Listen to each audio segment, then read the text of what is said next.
Exercise. तो आज का हमारा टॉपिक बहुत ही इंटरेस्टिंग टॉपिक है। आज हम बात करेंगे हैमस्ट्रिंग वर्कआउट के बारे में। लेग कर्ल एक्सरसाइज, हैमस्ट्रिंग ये वाला मसल ग्रुप। ओके, यहाँ पे 4 मसल्स का एक ग्रुप होता है और इसका काम रहता है घुटने को फोल्ड करना और हिप को एक्सटेंड करना। यहाँ से ऐसा एक्सटेंशन हिप का। ओके, ये दोनों। तो हमारी बॉडी में बहुत सारे मसल्स होते हैं, लाइक मोर देन 640 समथिंग, पर कुछ मसल्स ऐसे होते हैं जो बाय आर्टिकुलेट होते हैं। ओके, जैसे सिंगल आर्टिकुलेट, बाय आर्टिकुलेट और मल्टी आर्टिकुलेट। तो सिंगल आर्टिकुलेट मतलब कोई भी मसल जो है वो एक जॉइंट को क्रॉस करता है। नॉर्मली क्या होता है, कोई भी मसल रहता है उसका फंक्शन कैसा रहता है, समझो अगर यहाँ पे ये मसल है तो इसका जो जॉइंट है ये यहाँ जाके कनेक्ट है, तभी तो ये जॉइंट को ये वाले ऐसे पुल कर पा रहा है। ओके, तो ये एक जॉइंट को अगर क्रॉस करेगा तो ये सिंगल आर्टिकुलेट हो गया।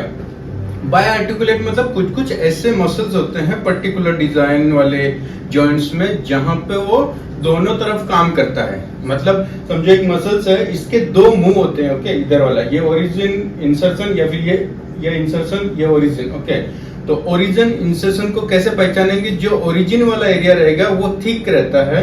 ओके, और जहां इंसर्ट हो रहा हो इंसर्शन वाला एरिया है वो पतला रहता है। ओके, तो हमेशा जो ये ओरिजिन है इंसर्शन को अपनी तरफ खींचता है। तो बाय आर्टिकुलेट मसल्स में हमारी बॉडी में जैसे फॉर एग्जांपल बाइसेप मसल, फिर आपका हैमस्ट्रिंग, आपका ये वाला थाइस के अंदर एक मसल जो है वो बाय आर्टिकुलेट है। हैमस्ट्रिंग के अंदर 3 मसल बाय आर्टिकुलेट, समझे 4 मसल है, उसमें से 3 ऐसे मसल्स हैं जो आपकी हिप जॉइंट को भी क्रॉस करते हैं और घुटने की जॉइंट को भी क्रॉस करते हैं। बाइसेप्स के अंदर ये यहाँ कनेक्टेड है, ये यहाँ कनेक्टेड है। ओके, तो बाय आर्टिकुलेट का मतलब है जो दोनों जॉइंट पे काम करता है, लेकिन इसका एक कंडीशन होता है कि ये एक बार में एफिशिएंटली एक ही तरफ डोमिनेंट रहेगा। समझो अगर ये इधर काम करा, आपने इसको इधर इंगेज किया है तो इसका 80% से भी ज्यादा जो है इधर मूवमेंट करवाएगा ये। तो आप दो ऐसी सिचुएशन में जब आप दोनों एक साथ में यूज करवा रहे तो ये एक तरफ डोमिनेंट रहेगा, दूसरी तरफ उतना काम नहीं करेगा, क्योंकि आपने ऑलरेडी इसको इधर इंगेज कर दिया तो ये यहाँ उतना डोमिनेंटली परफॉर्म नहीं करेगा, एक तरफ ही ये एफिशिएंटली काम करता है। तो अभी वापस आते हैं इस टॉपिक पे कि हमारा जो हैमस्ट्रिंग मसल्स है, ओके, इसको आप कैसे ट्रेन करते हैं? नॉर्मली आप जो मशीन होता है उसमें 2-3 टाइप की मशीन्स होती है। एक सीटेड कर्ल होता है ऐसा वाला बैठ के, और एक होता है जिसमें हम लोग लेट के पीछे से ऐसा लेग कर्ल करते हैं। तो जो लेटने वाला लेग कर्ल है ऐसा फ्लैट बेंच वाला, सबसे पहले जो जिम में आया था लेग कर्ल को ट्रेन करने के लिए जो ट्रेंड में था वो ऐसा था फ्लैट बेंच, कि आप बेंच के ऊपर उल्टा लेट जाएंगे और पीछे से ऐसा वाला मूवमेंट करेंगे। फिर उसके बाद में जब थोड़ा सा एडवांस हुआ रिसर्च, तो उसके बाद में एक ऐसा मशीन है जो थोड़ा सा ऐसा इस एंगल पे था, मतलब 30-40 डिग्री। तो उसके बाद क्या हुआ, जब आप लेटते थे तो बॉडी थोड़ा सा ऐसा हो जाता था, फिर आप लेग कर्ल करते थे। ओके, जैसे समझो इसमें ये पोर्शन थोड़ा सा उभरा हुआ है। ओके, और अभी जो लेटेस्ट मशीन है वो कैसा सीटेड लेग कर्ल वाला, एकदम पूरा चेयर पे आप ऐसा बैठे हैं और ये आपका स्टार्टिंग पोजीशन है, यहाँ से ऐसे पुल करना है। ओके, तो तीनों में क्या डिफरेंस है कि जब भी आप ये वाला करते हैं ऐसे लेट के, तो अभी सोचे मैं अगर ऐसे बेंच पे लेटा हुआ हूँ, ओके, मैं आपको दिखाता हूँ यहाँ पे। ओके, अभी मैं बेंच पे लेटा हुआ हूँ और अगर अभी मैं ऐसा लेग कर्ल वाला मूवमेंट कर रहा हूँ तो क्या हो रहा है, देखो पहले से ही मेरा हिप जो है वो एक्सटेंडेड पोजीशन में है।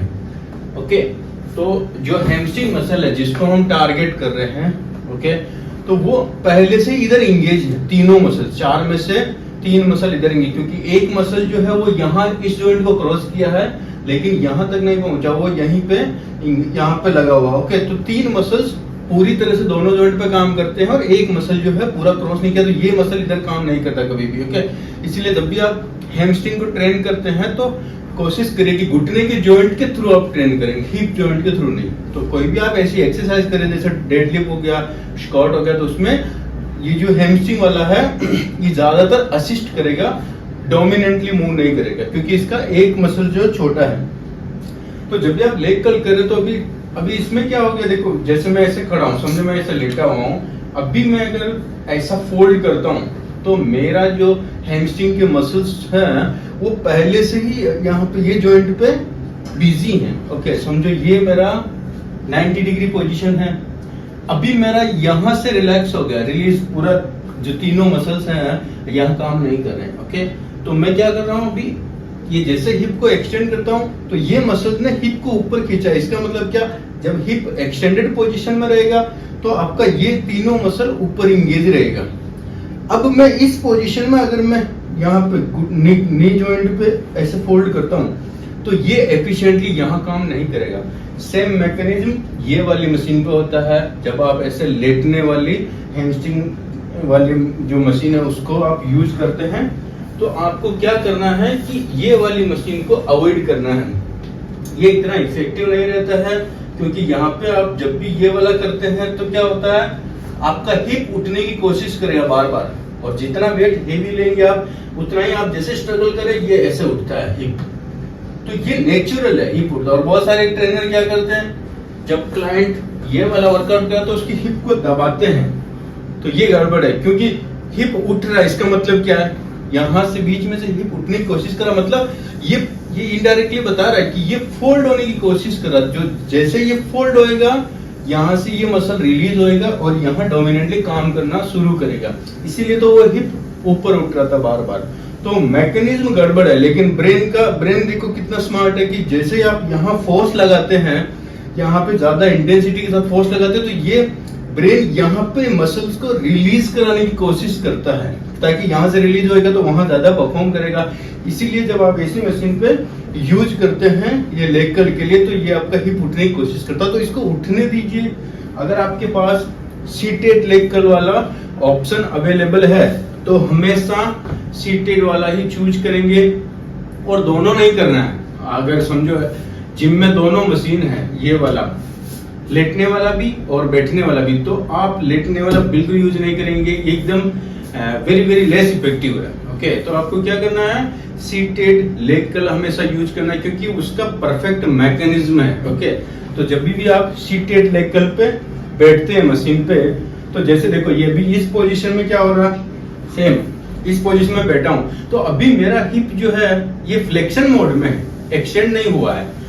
तो अगर ये फ्लेक्शन मोड में है तो यहाँ हैमस्ट्रिंग वाले जो ऊपर का जो एरिया है यहाँ पे इंगेज नहीं, यहाँ से रिलैक्स हो गया। तो अभी ये मसल्स को मैं डोमिनेंटली पूरी तरह से मैं ये घुटने के जॉइंट के थ्रू इंगेज कर सकता हूँ इंटेंसिटी के साथ। तो जैसे समझो सीटेड लेग कर्ल में ये आपका स्टार्टिंग पोजीशन है, आप ऐसे बैठे हैं, फिर यहाँ से आपको ऐसा पुल करना है। तो अभी जब मेरा हिप फ्लेक्शन मोड में रहेगा तो मेरा ये मसल जो है ना पूरा 100% यहाँ पे देगा। ओके, तो मैं अच्छे से ट्रेन कर सकता हूँ। इसीलिए जब भी आप लेग कर्ल का एक्सरसाइज कर रहे हैं तो आपको हमेशा सीटेड लेग कर्ल चूज करना है, ये वाला मशीन अवॉइड करना है क्योंकि ये इतना इफेक्टिव नहीं होता, इसका मैकेनिज्म प्रॉपर नहीं है। ये लेटेस्ट टेक्नोलॉजी वाला मशीन है जो आप सीटेड उसमें बैठ के लेग कर्ल करते हैं। दूसरा है, जब भी आप लेग कर्ल कर रहे हैं तो उसको ज्यादा सेट ऐड करेंगे, लाइक 10-20 आपके ऊपर की, आपका टाइम आपके पास कितना है। तो मेरा ये फेवरेट एक्सरसाइज है, मैं हमेशा 10 से लेके 15 सेट मारता हूँ इसका, क्योंकि क्या होता है जब भी आप लेग्स का वर्कआउट करते हैं तो लेग्स के आगे वाला जो थाई है, ये क्वाड्रिसेप वाले मसल, इसके लिए बहुत सारा वेरिएशंस है। जैसे आपने स्क्वाट किया, फ्रंट स्क्वाट किया, ओवरहेड स्क्वाट किया, लेग कर्ल किया, सॉरी लेग एक्सटेंशन किया, लेग प्रेस किया, लंजेस, स्टेप अप, बहुत सारे, और सब मसल्स जितने भी आप वेरिएशंस मैंने काउंट कराए हैं उसमें सब में आपका जो है थाइज वाला और ग्लूटेल वाला ये दोनों मसल्स डोमिनेंट होता है। तो जब आप ये वाला सारा एक एक करके वर्कआउट करते तो आप अगर आप काउंट करेंगे तो टोटल कम से कम 15 से 20 सेट हो जाता है ये मसल को ट्रेन करने के लिए। तो जब आप 20 सेट ऑलरेडी मार लिए हैं तो अब आपका उतना एनर्जी बचा नहीं है, क्योंकि लाइक 60-70-80% एनर्जी का कंजप्शन ऑलरेडी हो गया। तो अभी जब लास्ट में जाके आप हैमस्ट्रिंग को ट्रेन करेंगे तो एक तो एनर्जी आपका कम हो गया, ऊपर से ये अब जब पूरा बॉडी थक गया है, हार्ट भी आपका इतनी देर से परफॉर्म कर रहा था तो हार्ट का भी परफॉर्मेंस ड्रॉप हो गया, फिर आप हैमस्ट्रिंग को ट्रेन कर रहे हैं तो ये उतना डेवलप नहीं होएगा। तो दो ऑप्शन है आपके पास, या तो आप अल्टरनेट करिए, एक बार आप स्क्वाट से स्टार्ट किया, ओके, तो नेक्स्ट टाइम जब भी लेग्स का वर्कआउट करेंगे तो आपको हैमस्ट्रिंग से स्टार्ट करना है, लेग कर्ल से स्टार्ट करना है। ओके, और या फिर जब आप स्क्वाट से स्टार्ट किए हैं तो स्क्वाट के बाद बहुत ज्यादा वेरिएशंस लेने की जरूरत नहीं है आपको। आप स्क्वाट के साथ में कोई भी एक और ले लीजिए, स्टेप अप ले लीजिए, या तो लंजेस ले लीजिए, या फ्रंट स्क्वाट ले लीजिए, या overhead squat, that's enough. Okay, फिर उसके बाद में आपका जो भी शेड्यूल रहेगा, लेकिन हैमस्ट्रिंग का ज्यादा सेट लेंगे, कम से कम 10 सेट पकड़ के चलिए, उसमें 2-3 सेट तो वार्म अप में ही जाता है। ओके, अभी समझो आपने स्क्वाट किया है तो स्क्वाट में जो मसल्स यूज हुआ, अब स्क्वाट के बाद जो भी आप एक्सरसाइज कर रहे हैं अगला सेम इसके लिए क्वाड्रिसेप के लिए, तो उसमें आपको वार्म अप की जरूरत नहीं है। लेकिन यहाँ पे जब आप लेग कर्ल पे स्विच होते हैं, वो स्टार्ट करते हैं, तो उसमें वार्म अप के सेट्स की जरूरत पड़ती है, क्योंकि ये अलग मसल्स हैं, ये वहां पे इतना इन्वॉल्व नहीं हो रहा था। तो आपको 2-3 सेट तो आपको लेग कर्ल का वार्म अप करने में जाएगा, फिर 2-3 सेट प्रिपरेशन सेट होते हैं। ओके, फिर उसके बाद में जो मेन सेट होएगा, तो कम से कम आपको 5 सेट से लेके 10 सेट आपको इसका करना है, उसमें से 6 या 7 सेट तो आपका मेन सेट होना चाहिए। अगर आप चाहते हैं कि आपका लेग प्रॉपरली डेवलप हो, आपका थाई जो है ना एकदम डोमिनेंट हो, लाइक अभी देखो आप नॉर्मली क्या होता है लोगों का, आप देखे होंगे थाइज ऐसा शेप में होता है। ओके, ये आगे वाला पोर्शन, ये पीछे वाला, जैसे हमने पिछली वीडियो में भी बताया, डिस्कस किया था कि आगे वाला इतना उभरा रहता है क्योंकि हम जितनी भी सारी एक्सरसाइज करते हैं उसमें ये मसल्स डोमिनेंट रहता है, तो हमेशा इसको इतना ट्रेन कर देते हैं कि पीछे वाले को इतना हम ज्यादा शेप नहीं देते, तो ये ऐसा फ्लैट रहता है, इतना डेवलप नहीं होता। जबकि ये 4 मसल्स हैं, ये भी 4 मसल्स हैं, तो ये दोनों मसल्स का स्ट्रेंथ बराबर है, दोनों मसल उतनी ही साइज में है, तो इसको भी उतना ही एक्सरसाइज आप कराएंगे तभी जाके डेवलप होएगा। इसलिए अगर आप हैमस्ट्रिंग को ज्यादा डोमिनेंट रखेंगे तो आपका लेग्स का, थाई का जो शेप रहेगा वो एकदम परफेक्ट, ऐसा वेल डेवलप्ड एस्थेटिक लुक में आपको देखने को मिलेगा, ऐसा वाला। ओके, तो आपको क्या करना है, हैमस्ट्रिंग को डोमिनेंट रखना है। ओके, आप कोई भी जिम में जा रहे हैं तो जिम में जब भी आप विजिट करेंगे मशीन देखने के लिए, तो और कुछ भी नहीं, लेकिन सबसे पहला और सबसे इम्पोर्टेंट चीज जो आपको देखना है वो है लेग कर्ल मशीन। अगर उस जिम में सीटेड लेग कर्ल मशीन नहीं है तो आप वो जिम ज्वाइन करिए ही मत, क्योंकि बाकी जितनी भी एक्सरसाइज है, चाहे आपका पुशिंग से रिलेटेड हो गया, पुलिंग हो गया, कार्डियो हो गया, ये सारी चीजों का आपके पास ऑप्शन रहेगा, अलग अलग वेरिएशन से, तो आप कहीं पे भी कुछ ना कुछ करके इंटेंसिटी के साथ वो वर्कआउट कर सकते हैं। लेकिन अगर वहाँ लेग कर्ल मशीन नहीं है तो आपका हैमस्ट्रिंग को ट्रेन करने का और कोई ऑप्शन नहीं है, क्योंकि यही एक ऐसा मशीन है जिसके थ्रू आप हैमस्ट्रिंग को प्रॉपरली ट्रेन कर सकते हैं। इसलिए अगर जिम बहुत बड़ा है, बहुत सारी मशीन्स हैं, हर एक एक्सरसाइज के लिए 4-4, 5-5 टाइप की मशीन है, लेकिन अगर सीटेड लेग कर्ल मशीन नहीं है तो जिम में आपका पैसा वेस्ट है। तो आप जिम जब भी जिम चूज कर रहे हैं, सबसे पहले आप ढूंढिए कि लेग कर्ल मशीन किधर है, सीटेड वाला, ये ऐसा फ्लैट वाला नहीं, क्योंकि बहुत सारे जिम में लोग ऑप्शन रखते हैं, जब पुराना मशीन पड़ा हो तो वो सीटेड लेग कर्ल करके ये भी रखेंगे। उस सिचुएशन में आपको सिर्फ सीटेड लेग कर्ल चूज करना है, ये वाला मशीन बिल्कुल यूज नहीं करना। ओके, तो ये अपना हो गया लेग कर्ल के बारे में। ओके, और कुछ लोग देखा आपने डंबल के साथ में भी करते हैं, एक वेरिएशन लेते हैं जिसमें वो डंबल को ऐसा पैर में डाल देंगे, ऐसा लेट के बेंच पे, और पैरों के बीच में डंबल फंसाएंगे और फिर ये वाला करेंगे। तो ये आपका एनर्जी और टाइम वेस्ट है, क्योंकि देखो एक तो ये सर्कुलर मूवमेंट है। ओके, ये सर्कुलर मूवमेंट, एक तो ज्यादा हेवी वेट, आप 50 किलो का डंबल फंसा के तो उठा नहीं सकते हैं, ज्यादा वेट लिफ्ट नहीं कर सकते हैं, ऊपर से ये सर्कुलर मूवमेंट है। सर्कुलर मूवमेंट में क्या होता है, कंटिन्यूअस टेंशन नहीं मिलता है। और तीसरा जो डिसएडवांटेज वो है कि आप फ्लैट बेंच यूज कर रहे हैं, तो इसमें आपका वो मैकेनिकली भी डिसएडवांटेज है। तो 3 रीजन ऐसे हैं जिसकी वजह से आपको ये वाला डंबल पैर में डाल के ये वाला हैमस्ट्रिंग कभी भी नहीं करना है। कुछ लोग TRX बेल्ट के साथ में भी करते हैं, TRX बेल्ट के साथ में, जो कि इसमें प्रॉपर होता नहीं है, लेकिन कुछ लोग वेरिएशंस के लिए करते हैं। तो ऐसा TRX बेल्ट को लटका के पैर फंसा देंगे उसमें और फिर ऐसा पुल करते हैं TRX बेल्ट को। अब यार सोचिए, अगर मैं ऐसे पुल कर रहा हूँ तो क्या हो रहा है, ग्रेविटी के पैरेलल मूव हो रहा है, तो मेरे को इंटेंसिटी तो मिल ही नहीं रहा, ग्रेविटी के पैरेलल जस्ट मैं ऐसे हिला रहा हूँ, तो एकदम यूजलेस है। तो इसके साथ भी आपको ट्राई नहीं करना। अगर आप जिम में नहीं कर रहे हैं, घर पे ही एक्सरसाइज कर रहे हैं या आउटडोर एक्टिविटी कर रहे हैं जैसे गार्डन में वगैरह, तो सबसे बेस्ट ऑप्शन है थेराबैंड यूज करिए। ओके, थेराबैंड में क्या होगा, आप ऐसा पोजीशन लीजिए, कहीं पे भी ऐसा बेंच या कुछ ना कुछ आपको मिल जाएगा, कुर्सी या कुछ भी, ऐसी पोजीशन में थेरा बैंड को यहाँ पे बांध देंगे और दूसरा मुंह है उसको पैर के नीचे दबा लीजिए, ऐसा दूसरे पैर के नीचे। और क्या करना है आपको, ऐसी पोजीशन में ये वाला मूवमेंट कराइए, ओके, ये वाला। तो अभी इसमें क्या हो रहा है, देखो सेम मिमिक्री हो रहा है सीटेड लेग कर्ल का, राइट। अभी मैं यही सेम वाला एक्सरसाइज यहाँ पे भी कर सकता हूँ, इसमें थेरा बैंड के साथ फ्लैट में ऐसा पैर में अटका के, और उधर या तो कोई आपका पार्टनर रहेगा तो एंकरिंग करेगा, नहीं तो आप उसे दरवाजे के नीचे लगा के थेरा बैंड को और फिर ये वाला कर सकते हैं। लेकिन ये सेम कि आप ये फ्लैट वाला बेंच जहाँ पे भी आपका हिप एक्सटेंडेड पोजीशन में है, आपका घुटने पे हैमस्ट्रिंग का जो मसल्स है वो डोमिनेंटली काम नहीं करता है। तो आपको क्या करना है, आपको पोजीशन चेंज करना है, आपका हिप को बेंड करना है 90 डिग्री बेंड करके, फिर आप थेरा बैंड यूज करेंगे तो एकदम परफेक्टली आपको वही मसल्स पे टारगेट हो रहा है, ओके। तो आप ये थेरा बैंड के थ्रू ये वाला करते हैं, ओके। मशीन को कैसे सेट करना है जब भी आपको समझो, अगर आप लेग कर्ल एक्सरसाइज कर रहे हैं तो कोई भी मशीन रहेगा, लेग कर्ल की बात नहीं, आप कोई भी मशीन यूज करें तो क्या होता है, मशीन के अंदर पिवट पॉइंट होता है, ओके।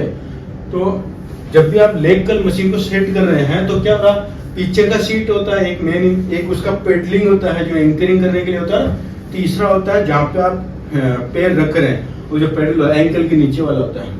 तो आपको ये वाला एडजस्टमेंट बाद में देखना है, सीट भी बाद में देखना है। सबसे पहले क्या देखना है कि जहाँ पे आपका ये घुटना रहेगा तो उसी लाइन में मशीन के ऊपर एक रेड मार्क रहेगा, एक लाल कलर का मार्किंग रहेगा, वो मशीन का पिवट होता है, मतलब वो मशीन का जॉइंट है, ओके, ऐसा। तो वो मशीन का जॉइंट की लाइन में ही आपको अपना घुटने का जॉइंट रखना है। अगर समझो मशीन का पॉइंट यहाँ पे है और आप इतने आगे बैठ गए, ये लाइन में चले गया, तो भी ये इंजरी ओरिएंटेड हो गया, क्योंकि जहां आप ऐसी पोजीशन में बैठे हैं और ये लाइन के अंदर अगर वो पिवट नहीं घूम रहा है तो आपके घुटने की जॉइंट पे अननेसेसरी फोर्स जनरेट हो रहा है, तिरछा, ओके।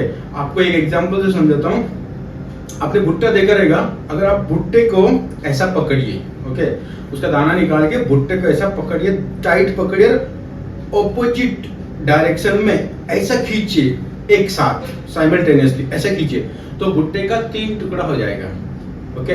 अगर आप भुट्टे का नॉर्मली कैसा हम ऐसे तोड़ते तो 2 टुकड़ा होता है, लेकिन आप अगर ये ट्रिक यूज करेंगे, एक को इधर खींचना है दूसरे को इधर खींचना है, लेकिन एक साथ, तो उसके 3 टुकड़े हो जाएंगे। ऐसा क्यों? क्योंकि ये जो पिवट लाइन है, ओके, ये वैसा हो गया जैसे समझो ये मशीन का लाइन है और ये आपका घुटने का जॉइंट है, ये मशीन का जॉइंट है। अगर ये थोड़ा आगे पीछे रहेगा और जब आप फोर्स लगा रहे हैं तो फोर्स लगाने से क्या हो रहा है, ये पीछे की तरफ आ रहा है, ये जॉइंट पीछे खींच रहा है और ये इधर खींच रहा है, ओके। तो तभी आपको ये घुटने में प्रॉब्लम हो सकता है। बहुत लोग को ऐसा प्रॉब्लम होता है। तो इसको अवॉइड करने के लिए आप जब भी मशीन को सेट कर रहे हैं, लेग कर्ल मशीन को, तो सबसे पहला जो आपको सेटअप करना है वो आपको पिवट लाइन मैच कराना है। मशीन के जॉइंट की लाइन में आपका घुटने का जॉइंट रखना है।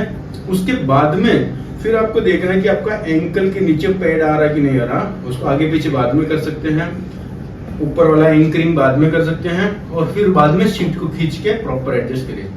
तो सबसे पहले आपको ये एंकरिंग वाला मैच कराना है, ओके। तो ये अपना हैमस्ट्रिंग के बारे में कंप्लीट सेशन हो गया है। इससे रिलेटेड आपको कुछ भी कंफ्यूजन रहेगा तो हम बाद में डिस्कस करेंगे। आप मेरे को कमेंट बॉक्स में बताइए कि आपको ये वीडियो कैसा लगा है। तो जब भी आप लेग कर्ल एक्सरसाइज कर रहे हैं तो क्या करना है, आपको अल्टरनेट करना है। आपको एक बार स्क्वाट से स्टार्ट करना है, दूसरी बार लेग कर्ल से स्टार्ट करना। और आप चाहें तो इसको इसमें बिफोर आफ्टर में, जैसे समझो कैसा बताऊं आपको, आप अपना साइड व्यू से फोटो खींच के रखिए, ओके। और 1 महीना आप ऐसा ट्रेनिंग करिए। अगर आपका पुराना पैटर्न जिस तरह से आप कर रहे थे कि हमेशा लेग कर्ल में आप सारे लेग्स के वेरिएशन जैसे स्क्वाट हो गया, लेग प्रेस, लेग एक्सटेंशन, ये सब करते आए, बाद में लेग कर्ल का 2-3 सेट मारा और आपका वर्कआउट लेग का खत्म हो गया, ऐसा पैटर्न रहा आपका। और तो अभी आपको चेंज करने की जरूरत है। आप 1 महीना 2 महीना ऐसा इसको लेग कर्ल को डोमिनेट करके करिए। और आप जब आप स्टार्ट करें उससे पहले आप एक बार पिक्चर क्लिक कर लीजिए। आप चाहें तो मेजर टेप से मेजरमेंट कर लीजिए, ओके। फिर 2 महीने बाद में फिर से आप देखिए कि आपका ये जो डिफरेंस है, जो पीछे से फ्लैट था, आगे से इतना ये ऊपर उभरा हुआ लग रहा है आपको, देखिए कि इसमें डिफरेंस आया कि नहीं आया। डेफिनेटली आपको ये डिफरेंस मिलेगा। और ये मसल्स भी बहुत इंपॉर्टेंट है फैट लॉस के एंगल से भी आप देखेंगे तो फैट लॉस में कैसा होता है, दो चीज मेन इंपॉर्टेंट होती है। अगर आपको जल्दी फैट लॉस करना है, मसल गेन जल्दी करना है, दोनों साइमल्टेनियसली करना है, तो उसके लिए दो फैक्टर काम करते हैं। ओके, पहला है surface area of damage, okay, और दूसरा है इंटेंसिटी लेवल ऑफ वर्कआउट। मतलब आप जिस मसल्स को टारगेट कर रहे हैं वो मसल का एरिया कितना बड़ा है, उसी हिसाब से आपका फैट लॉस हो गया। क्योंकि ज्यादातर क्या होता है, लोगों का यहाँ फैट जमा रहता है, लेकिन ये स्टोरेज साइट है, यहाँ से कितना जाके यूज होएगा वो डिपेंड करता है कि आप कितने बड़े मसल को टारगेट कर रहे हैं। तो मेरा कहने का मतलब ये कि थाइज अपना लेग्स में सबसे बड़ा मसल्स होता है, लेकिन थाइज दोनों तरफ का ये सिमिलर होता है, इसमें बड़े बड़े मसल्स होते हैं। तो आप इसको अच्छे से ट्रेन करेंगे तो आपका फैट लॉस में बहुत ज्यादा हेल्प मिलेगा, क्योंकि सरफेस एरिया जो बड़ा है। दूसरा इंटेंसिटी लेवल, क्योंकि ये बड़े मसल्स है ना, इसको ज्यादा इंटेंसिटी के साथ में आप ट्रेन कर सकते हैं। ओके, तो फैट लॉस में इसका बहुत बड़ा रोल रहता है। तो इससे रिलेटेड और भी कुछ क्वेरी रहेगा तो आप मेरे को बताएं। Thank you so much.